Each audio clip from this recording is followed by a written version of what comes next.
जय सद्गुरुदेव। साधकों कहते हैं हर मनुष्य के भीतर एक द्वार होता है, एक ऐसा द्वार जिसे खोलने के लिए ना चाबी चाहिए ना कोई राज, बस हिम्मत चाहिए, अपने भीतर उतरने की हिम्मत। बहुत से लोग इस रास्ते से डरते हैं क्योंकि भीतर उतरते ही मन की परतें खुलने लगती हैं, भावनाएं उभरने लगती हैं और ऊर्जा अपनी सच्चाई दिखाने लगती है। पर कुछ लोग, बहुत कम लोग, इस यात्रा को चुनते हैं। आज मैं आपको एक ऐसे ही साधक की कहानी सुनाने जा रहा हूं।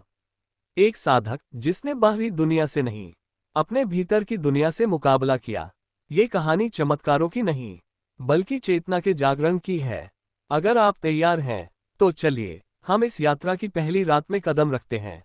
रात की खामोशी। वह रात कुछ अलग थी। आसमान पर काले बादल थे और हवा में हल्की नमी। दूर जंगल में पत्तों की सरसराहट एक गूढ़ सी धुन बना रही थी। साधक आश्रम के पुराने कक्ष में बैठा था। कमरा शांत था, सिर्फ एक अदनी सी मिट्टी का दीपक अंधेरे को चीरता हुआ जल रहा था। उसने दीपक जलाया, लौ कांपकर स्थिर हो गई, क्योंकि वह भी शायद उसी रात का इंतजार कर रही थी। साधक ने धीरे से आंखें बंद की।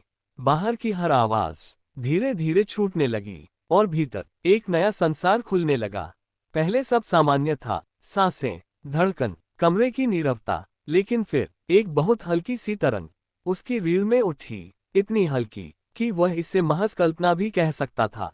पर यह कल्पना नहीं थी, ये भीतर से आई थी।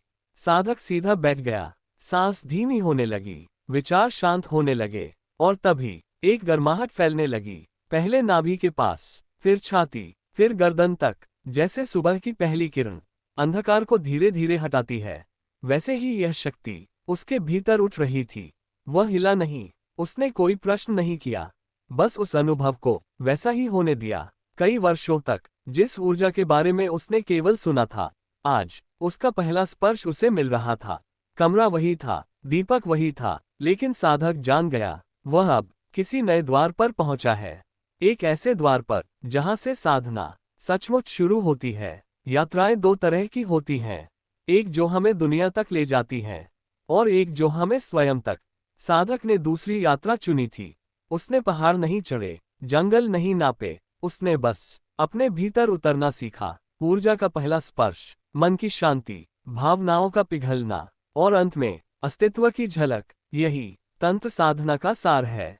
और यह कहानी सिर्फ शुरुआत है। हर साधक की राह अलग होती है, हर अनुभव अपने आप में एक संसार होता है।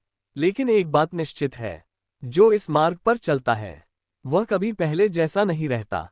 अगर आप चाहते हैं कि मैं इस साधक की यात्रा के अगले अध्याय भी सुनाऊं, तो कमेंट में लिखें, अगली कथा सुनाओ। तब तक मौन को सुनिए, सांसों को महसूस कीजिए, क्योंकि सबसे बड़ी शक्ति हमेशा भीतर ही होती है। जय श्री महाकाल।